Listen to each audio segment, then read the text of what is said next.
Welcome to Stryker Web TV, the only live internet broadcast of dinar-related Iraqi news.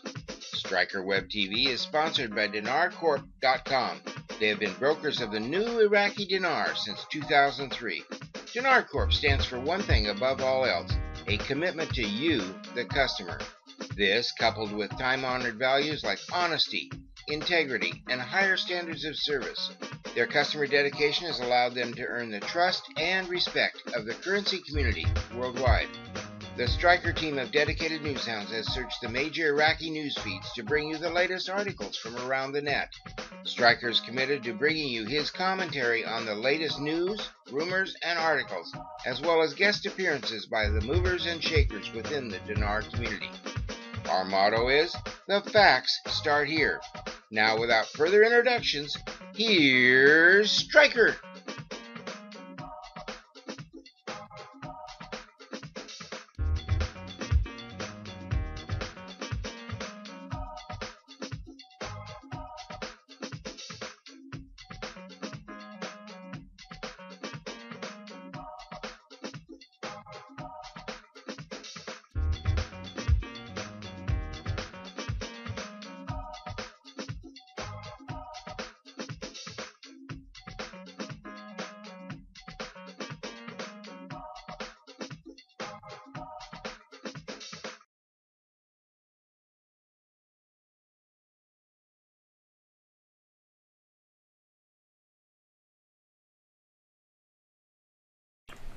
Hello, folks. It's Stryker here. Well, I'm just about there. I'll be with you in just a second. Hello, how are you doing? I hope everybody's having a great day. I have with me today Greg McCoach from Denver, Colorado with me. Greg is a popular speaker at investment conferences in the United States, Canada, and Europe. He is a student of history and writes and speaks about issues related to precious metals, mining stocks, big picture economics, and the need for a sound monetary system. For the last 14 years, he has written The Mining Speculator, a newsletter dedicated to finding high potential resource stocks. Greg, welcome to our program. Oh, glad to be here, Steve.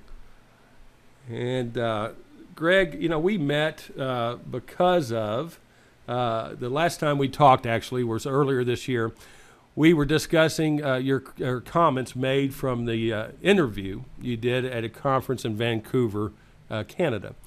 In that interview, you were talking about resources around the world, the overall state of the world financial system, and your belief that a major change was coming about in Iraq this year.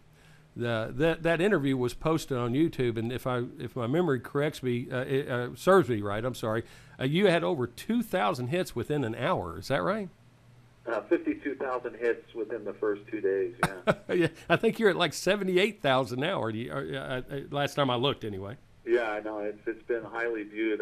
Quite a surprise, but I think the reason for that, Steve, that this hit a nerve with quite a few people. What I was saying there was a lot to do about the financial condition of the world financial, the global financial picture.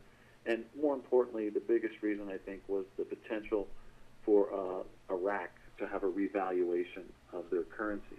And I think there's a lot of people out there that are wanting to know, trying to find credible information about this topic. And, that particular conference, it's one of the resource conferences I speak at. And these investors want to know about where to invest monies to find the best companies that may make a discovery, develop a good discovery, and put it into production. So I found that in my travels around the world, I travel around the world quite a bit, not just speaking, but visiting mine sites around the world. And there's nothing better to teach you about what's going on in the world than actually going to different places and talking with people. You really see what's going on, not what the mainstream media tells you.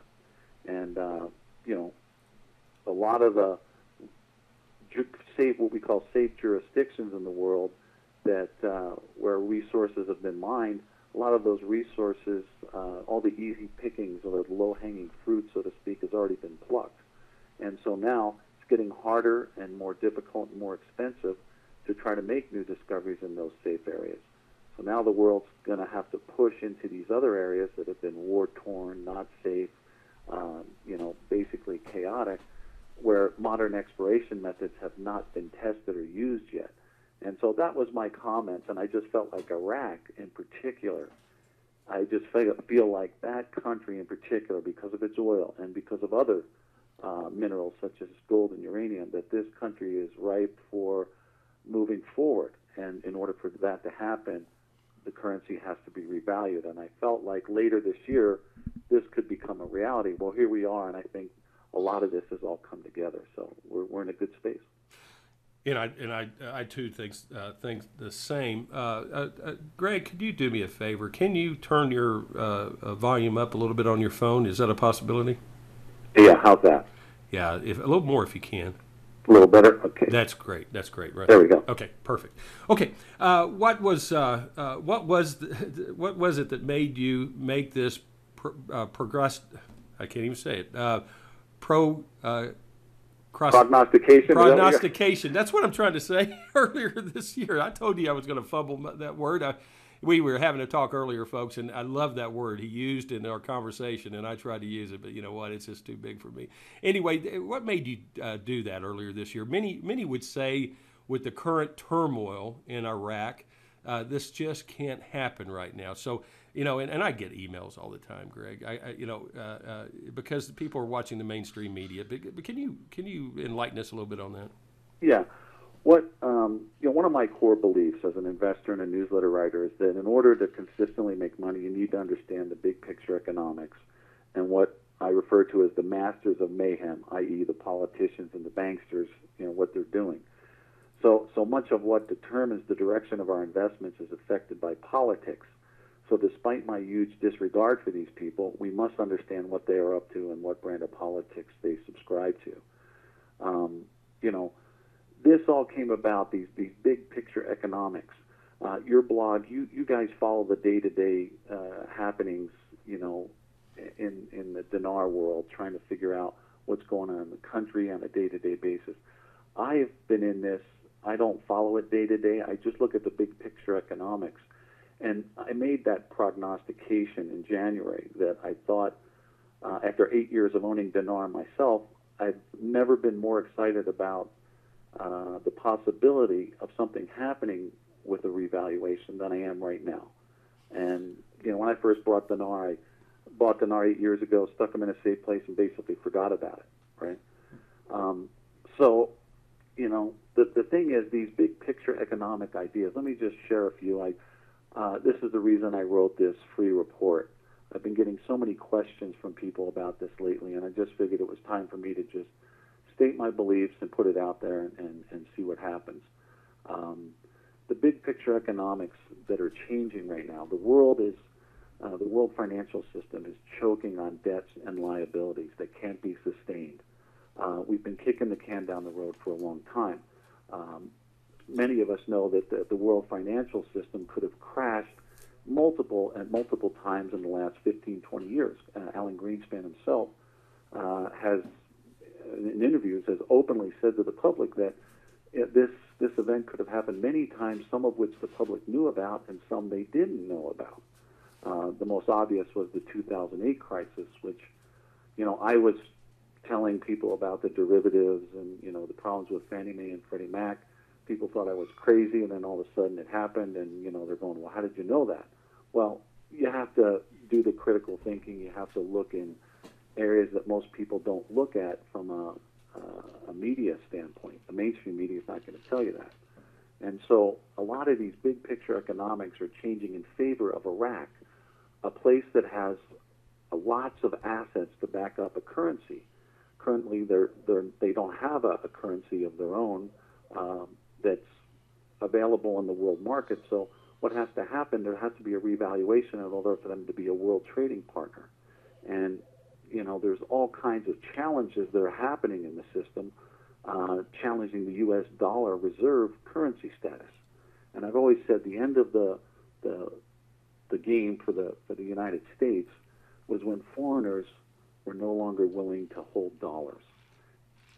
And so this problem of the foreigners now starting to opt out or look for other venues is really a problematic situation for the U.S. government and its currency, the U.S. dollar. Recently, we saw the BRIC nations, Brazil, Russia, India, and China, just 2 weeks ago, they've started their own IMF, something to challenge the U.S. dollar-based standard that was set up after World War II. And all these things seem to be coming to a head right now. So there's an opportunity, I believe, for the dinar to revalue. And as you're seeing in the day-to-day operations over there, that there's a lot of chaos, but there's also situations where looks like there's a regime change coming. And I believe this is very good news for dinarians, because we're at that point where it looks like this is about to happen.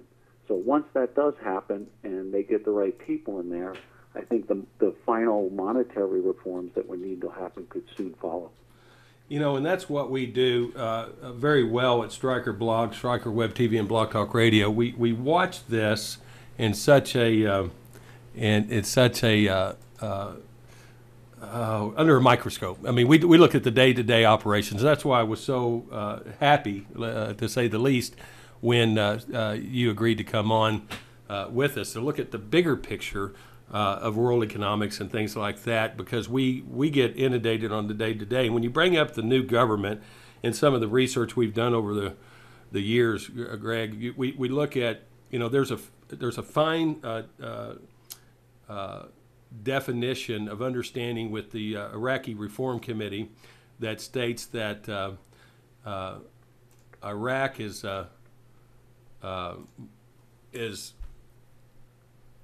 needs to have reform completely, from economic standpoint to monetary change. And what they did is they came up with a clear understanding. What has been the problem? And they identified this as if you look at Kurdistan, autonomous region of Kurdistan compared to the Iraq itself as a federal government and the other territories, they're way behind. They haven't achieved what the Kurdistan region, and that's all goes back to leadership. Greg's a good guy to tell you what do you look for when you buy into any investment. Is it leadership of a company, and is it? And am I way off base by saying it's the same practicality when you go into us, an investor of the Iraqi Dinar? It's like holding, in my layman's opinion, it's like holding stock certificates in Iraq, is it not? Yeah. Oh, no. Yeah. And yeah. And it's just, when you're an investor, you look at the politics is what drives these investments, especially with the currency that has the potential for revaluing. Can we trust these politicians? Heck no. I mean, governments are stupid and corrupt. Why people put so much trust in politicians is beyond me at this point, but they still do. I think more and more people are waking up, and I think this whole situation in Iraq was really about, from what I can tell, the political side of this has to do with these three groups within the Islamic world that are competing. And instead of them fighting amongst one another, it looks like this change, this regime change or whatever that's happening, is going to put in the people that can allow most Iraqis to agree instead of to be divided. So it's a big factor. Most of the other things that we've been looking for that would have to happen in Iraq in order for their country to move forward, it look like they're already in place. This seems to be one of the last ones. And isn't it opportunistic that as all that's happening, the big picture world economic stuff is all seeming to be lining up in favor for this? And so, in my free report, I just, this is like 8 pages long, and so it's difficult to talk about some of these more complex issues on a short phone call in an interview like this. But, I just list the factors. I take people through my journey with the whole dinar situation, how I got started with this, how I ended up answering questions about it, and, it's just my feelings about it, how I've been really not saying too much publicly until recently, in recent years, about it. But I do feel that the season is ripe. The time is close, I think, to major changes in the world. I think the world as we've known it is about to change in a drastic way, and it's going to bring a lot of challenges. Some would say some would say frightening challenges, but I don't have a crystal ball. When we used the word earlier, prognostication, that's, I love that word. Yeah. Folks, when he used that word earlier, I just hung on to it, and I even told him, I said, I'm going to use that word. And I said, watch me choke. No one has a crystal ball. Look, no one Right. has a crystal ball. Right. All you Right. can do is look at the facts. Right. And so I've tried to stay fact-based, and the reason I'm having the interview with you is because in my research among bloggers and those who talk about the dinar, you're one of the few that I actually trust and feel is a credible resource, because I know you're trying to stick to the facts, and that's how I am. And there's so much disinformation and misinformation out there about this that you have to be very careful. And good people gravitate toward each other, and I've learned that over the years. I mean, if we stick to our morals and responsibilities of information, fact-finding, and communication to those that are in need of this, we kind of gravitate. And it's great to have people all over the world reach out to. And thank you for that compliment, by the way. I appreciate that, because I want to work with other people who I feel are credible and honest, yeah. and you're one of the few I came across. It really took me a long time. I found that most of the people were not credible. The information, where do you get good, credible information with this? It's very hard to come by. And oftentimes you're having to, listen to someone else's opinion, mine or whoever's, and then you have to evaluate the credibility of that individual. Is that individual credible?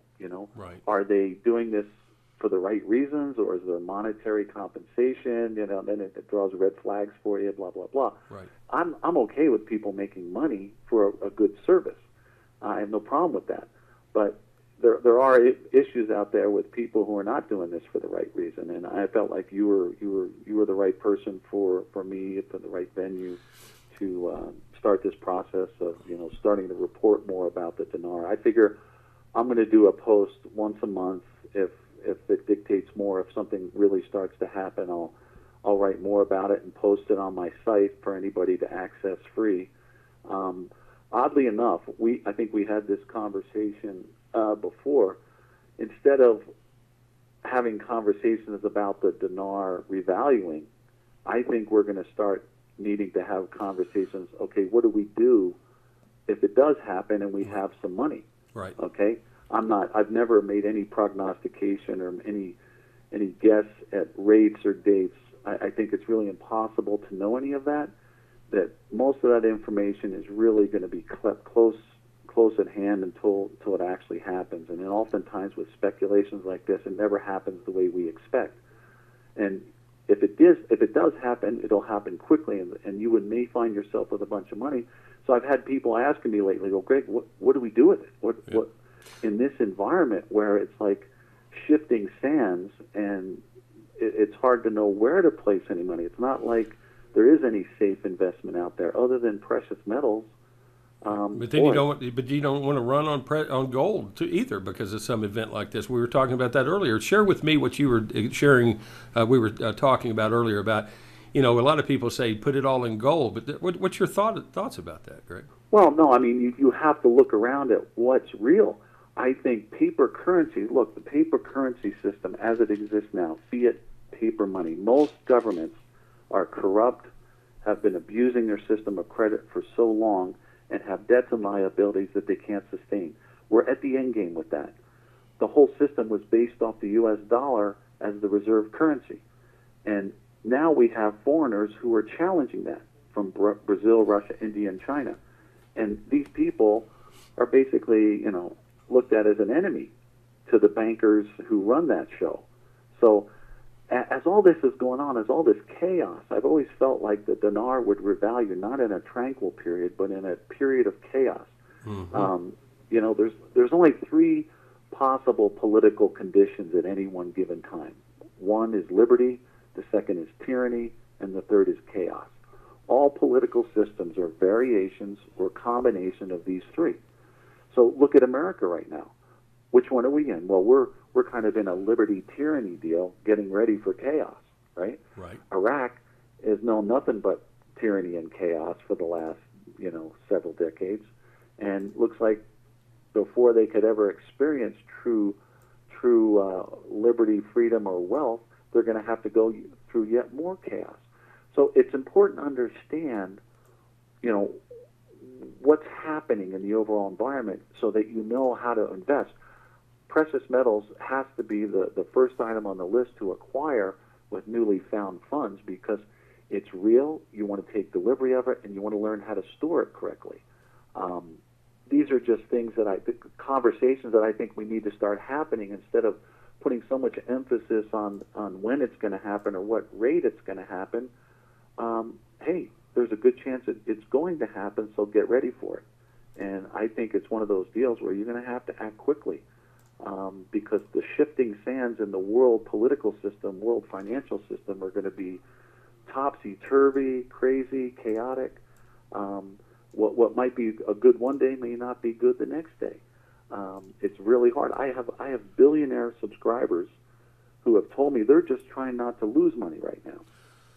And that's what I tell, with our private membership and private group, especially, and we have a membership and then a private membership basing audience and listeners through Block Talk Radio and Stryker Web TV. But, Greg, I can't emphasize this as much. Our platform of fact-finding and truth and bringing professionals like yourself on are going to even be more important post-RV. To help educate the people, and that's why I asked Greg earlier if he would be interested in helping us even after the RV, because I think there's a big need for the professional.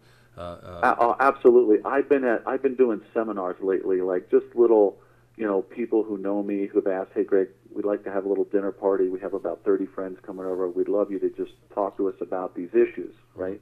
Trying to educate us about what's happening and what we need to do about this." And invariably, the discussion always comes down to certain topics that we've already mentioned here.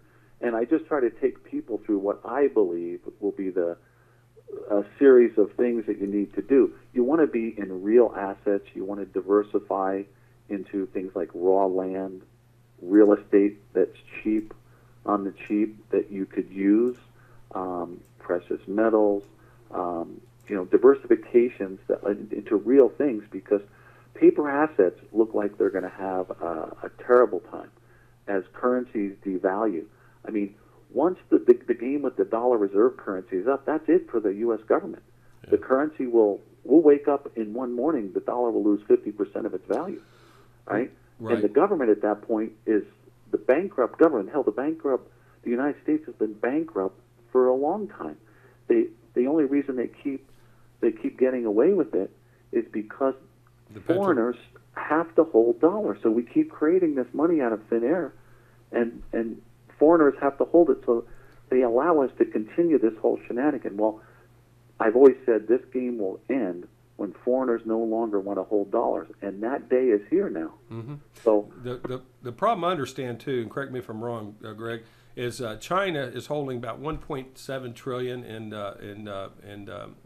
American assets, treasury bills, or they in maybe some in cash. But what happens is, if they dump it too quick, then am I right or wrong? If they dump it, it could collapse the dollar, but at the same time, it also could.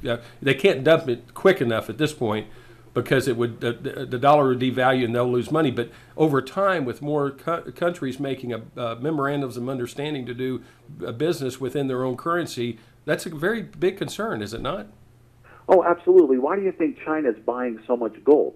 They know they have great exposure in the U.S. dollar. They believe the U.S. dollar is unsustainable, just like I do. So they're counting on, the gold price and the dollar are inversely related. In other words, if one goes up, the other goes down. So if the dollar goes down, gold is going to go up. Well, I don't know if you've read that Richard Russell quote. Let me see if I can quick find this here. I think I just had it here. I just saw that. Here you go. Gold is priced in dollars. This is a Richard Russell quote. He's a newsletter writer. I think he's has the longest running newsletter in America. Dow Theory, it's called. Anyway, he said gold is priced in dollars, and as the dollar weakens, it takes an increasing amount of fiat dollars to buy an ounce of gold. Beginning in 1999, gold started up in a primary bull market. In my personal opinion, this is fated to be one of the greatest bull markets in history. It will be a bull market built on not one, but two powerful human emotions, both greed and fear. Slowly but surely, the U.S. public will finally realize that the U.S. government is bankrupt, both morally and monetarily. People will panic into gold. I believe that there will be a world panic to buy gold.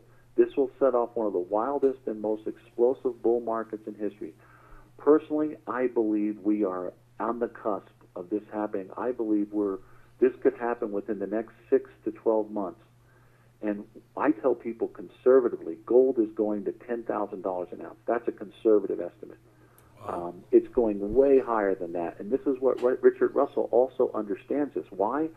Because if you took all the physical gold that exists above ground in the world and melted it into a giant cube, I'm talking about all the bracelets, rings, necklaces, bullion coins, and bars like you and I own, you melt all that gold into a giant cube. The cube only measures 20 yards by 20 yards by 20 yards. Why do you think they call it precious?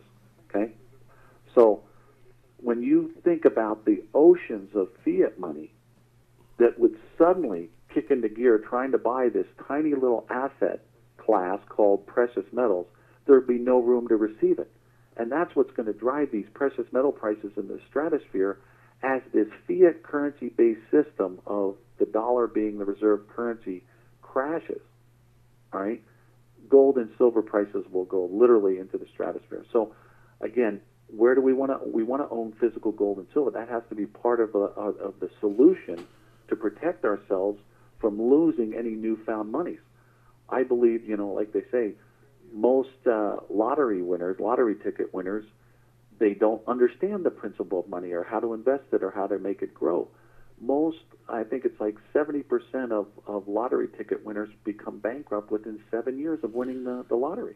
How can that be? Yeah, same thing with athletes. They've got a tendency to do the same thing. And like you say, how is it? Because they either get bad advice or don't listen or don't pay their taxes or, add to that, Greg. I've been having discussions lately in these little group meetings I've been having with friends, family, people who, that I know. I had a subscriber here locally in Denver that they live up in the mountains. They asked me to come up, and they had a little Sunday afternoon get-together with some barbecue, and it was there. They wanted to hear me talk about these issues, and some of them were Dinarians, some weren't.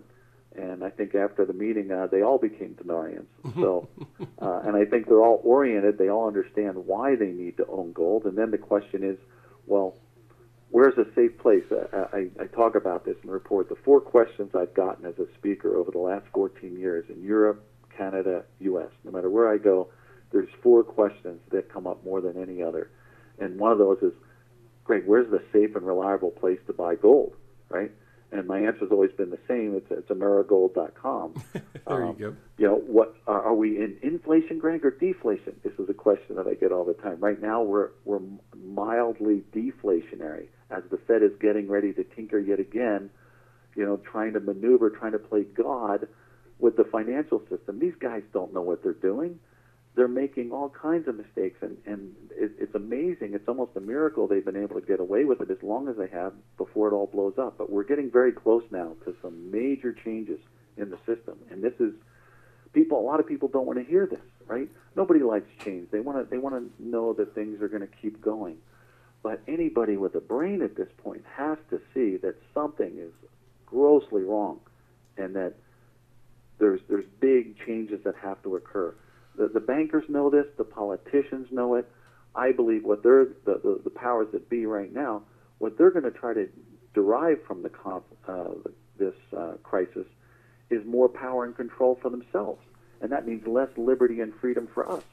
Remember the 3 states that I mentioned about? Yep. All political systems are variations or combination of the 3 possible political conditions: liberty, tyranny, or chaos. As an investor, look at where you're investing. What is their political condition? Is it changing in the right direction or the wrong direction? In America, we're going in the wrong direction about as fast as you can possibly go. The founding fathers would be rolling in their graves going, what are you people doing? But again, we don't do anything. We don't stand up because we're afraid, right? I know why we're doing it. And I'm afraid to stick my neck out too far because you'll get listed, labeled as a terrorist or a child pornographer, right? They have the power to put whatever label they want on you. That's right. That's right. They can. They have other ways to shut you up, and that's what's scary about it. And that's what Iraq is going through right now. That's why we see such a turmoil they're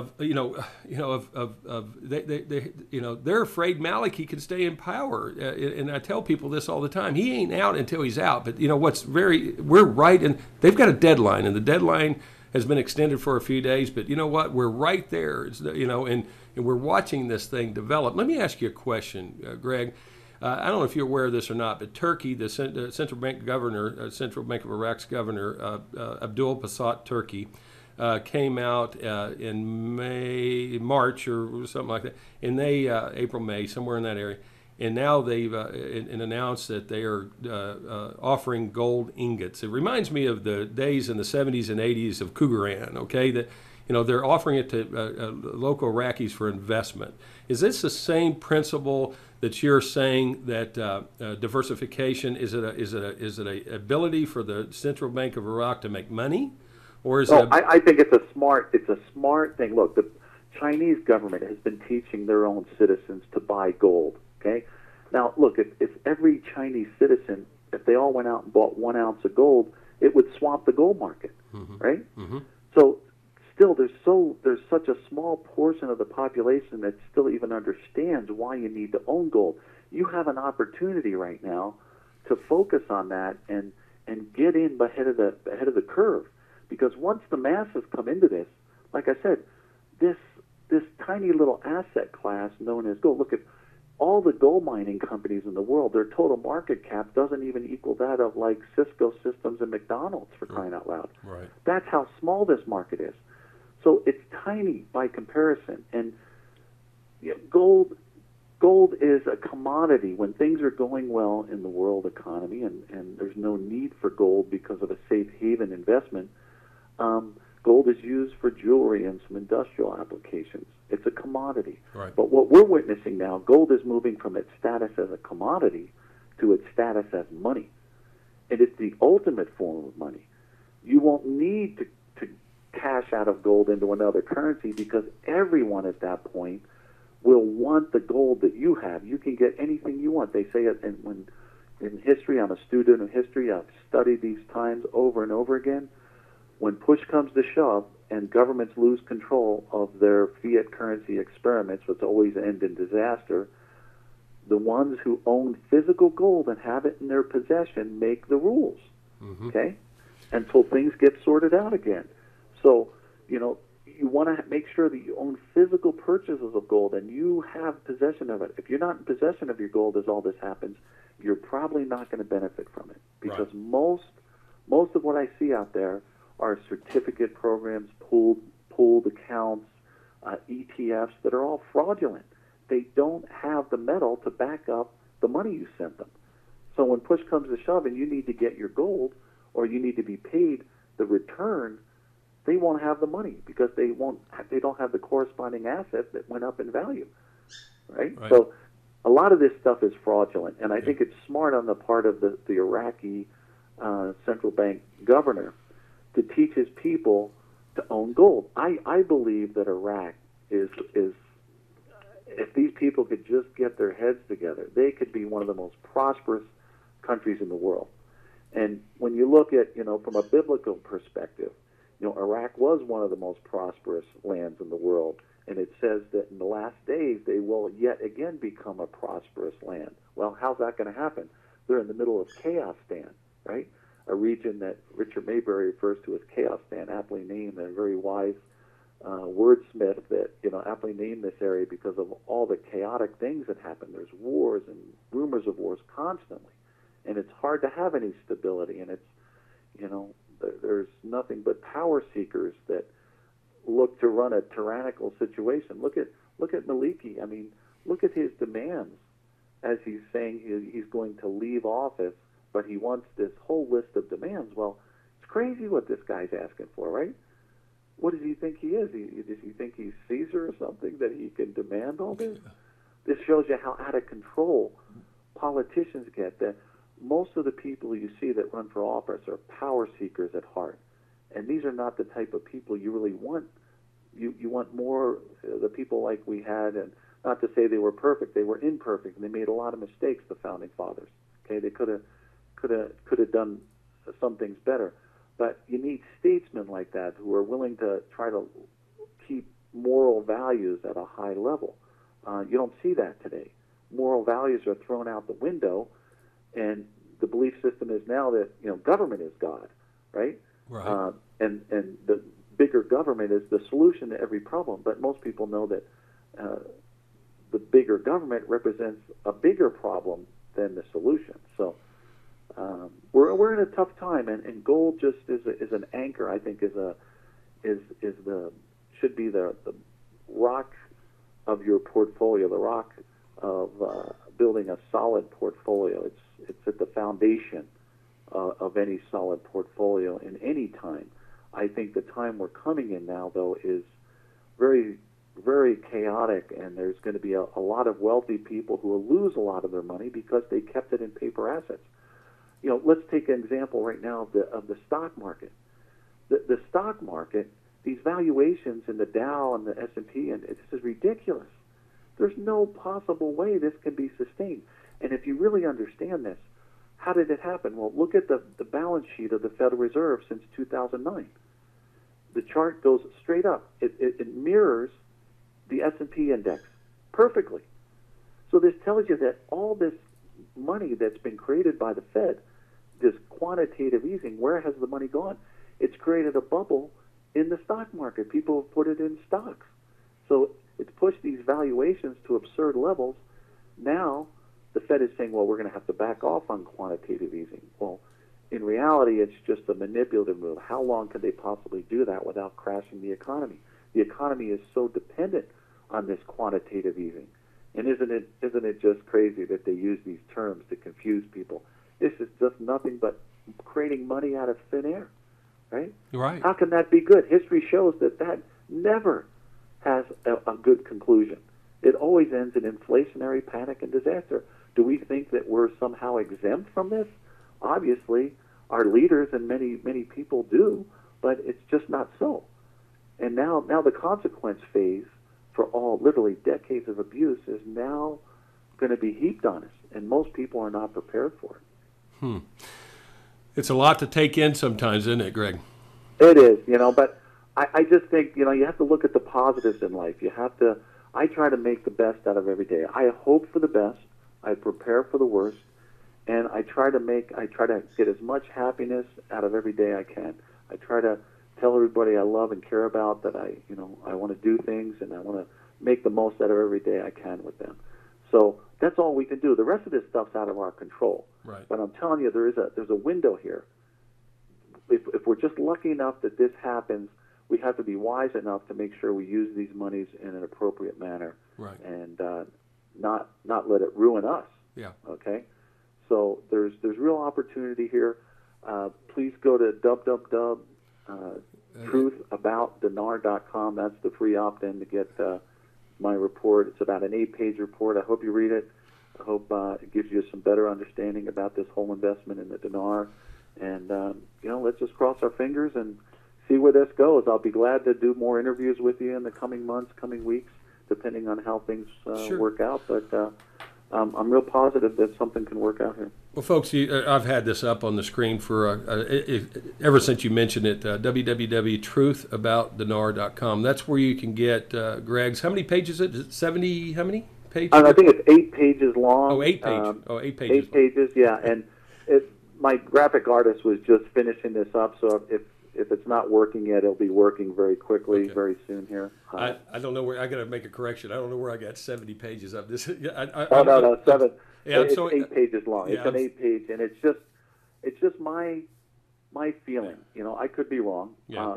Nobody has a crystal ball about this stuff. Oh no. But when you look at the day-to-day things that have happened, and that you've stayed abreast of very closely over the last, I don't know how long you've been doing this, the last several years, I guess.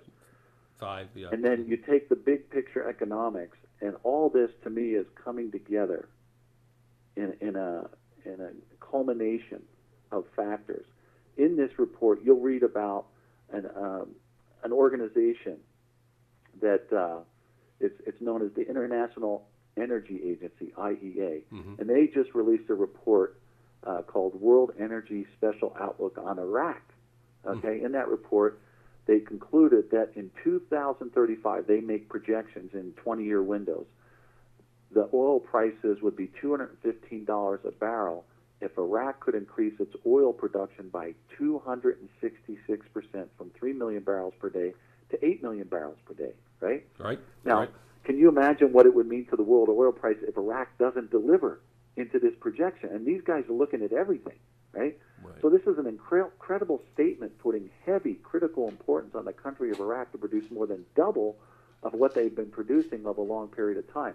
How can that happen given the track record of instability of not just Iraq, but the entire region that we just talked about as being chaos, Dan?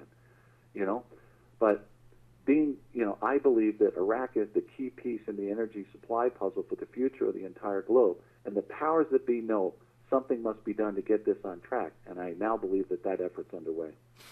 And that's great. That's great. Greg, I sure appreciate you coming on. I've been looking forward to this since we actually met by phone several months ago, probably February, March. And we have busy lives, people. And to have somebody of this man's stature and knowledge, and quite frankly, I love the fact that, you know, we don't get into the bigger picture of the world. We look at it, we're involved with it. If you're a researcher of the dinar, if you're an investor, if you're somebody who wants to educate yourself by the truth. But it's a pleasure to get somebody that travels and speaks and meets with no telling how many different type of individuals that from all walks of industry. Am I correct there? Oh yeah, no, it's fascinating to do what I do. I mean, when you travel, there's no better way to learn about what's going on in this world than to travel and meet and talk with other people face to face. And it just gives you a perspective about things that you'll never get in the mainstream media. Yeah. Most of what we see in the mainstream media is disinformation. I hardly believe anything that's posted there anymore. Right. I mean, the only thing that I think is absolute truth in the media is the sports scores at this point. That's right. I know that the Rockies lost last night, you know. Well, let's see. Is this Wednesday or Thursday today? It's Wednesday, isn't it? Wednesday, yeah. Yeah, well, we got a Dallas Cowboy preseason game tomorrow, but anyway, we could talk about that all day long. But you're exactly right. That's the only thing we can really count on is the reporting of sports events here lately. But, well, listen, you know, the media, they call it programming for a reason. Oh yeah, programming, that's right. That's right. This is not. Look at the news. Look at the front page of your news page, right? Right. It's talking about some Hollywood slut got arrested last night, or what somebody did to their boyfriend or girlfriend, or whose house just bought some $10 million house. That's not news. Who cares? No, really. Right? There's so many important things that are going on, and the powers that be, they own the media. They own the politicians, right? Right. They are trying to keep us in a dumbed-down state. Well, it's up to you as an individual to break out of that and to go search out the correct information and do the critical thinking to figure out what's really going on. And then once you get to that point, then you know what you have to do, and you'll have a much better chance at surviving well. That's right. Hey, folks, I need to make an announcement. For some reason that there was a glitch. Somebody didn't open up the page to public instead of members or guests. It's open now. It was not our intent to shut anybody off. The replay will be posted shortly after the show at strykerblog.com. There's 13 pages to the website, and look for the episode page. Okay, it's right next to the right of live web TV. For some reason, there was somebody dropped the ball, and the page wasn't unlocked until about halfway through the program. I apologize for that. It was not our intentions. It was supposed to be completely opened up to the public, and I apologize. But the replay will be a public viewing, okay? You do not have to be a member of Stryker Blog. You do not have to be a private guest member, and it was our intentions to have this opened up to the masses. I will be sending out this in a wide email to over 10,000 people shortly. So if you missed the first half, our apologies, but you'll have the replay to watch whenever you want, okay? Everybody will get a link. And Greg, I really appreciate it. Once again, it's www.truthabout iraqdinar.com. It's correction I'll make. It's 8 pages of great information from a guy that's been around looking at speculative investments for how many years now? Well, I've been 35 years as a personal investor, as a newsletter writer, writing my newsletter, The Mining Speculator, 14 years. So. Well, he has agreed. I asked him if, I keep saying there's going to be, the reason why we have this platform is truth and transparency, fact-based information. We want to, over the years, like everybody else, folks, I've been in it for 5 years, going on 6, and what happens is there's a lot of misinformation, and what we had to do is differentiate between the facts and what's, what some of the creative writers put out there. So, Greg, once again, thank you so much. Look for other, and Greg also agreed, like he said a minute ago, the news will dictate. The events in Iraq will dictate if we may have him on in a month. He may come on shorter. He has agreed to maybe help us post-RV, and we appreciate that, Greg, and I'll give you a personal invitation to our big RVQ 2 weeks after the change in monetary system of Iraq. Depending on what we're going to get out of it, my wife and I are hosting a huge, big Texas-style barbecue in Fort Worth, Texas. It's 60 minutes, and it's going to be great. I've got some celebrity friends that agreed to come if their dates are open. So we never know. We want to celebrate this big event in our fellowship. Some of us have been together for a long time trying to figure out this dinar. So, Greg, we're going to call it a program. Any last thoughts? I'll give you the last 30, 40 seconds if you want. Nope, just glad to be here with you and your members. So okay. We'll look forward to for future conversations. Thank you, sir. I appreciate your time and your fact-based information. I'll talk to you soon. Folks, this has been Stryker, Stryker Web TV and Blog Talk Radio, and we're going to call it a day. Real facts with real people about a real investment called the Iraqi Dinar. See you later, folks. Thank you, sir. You are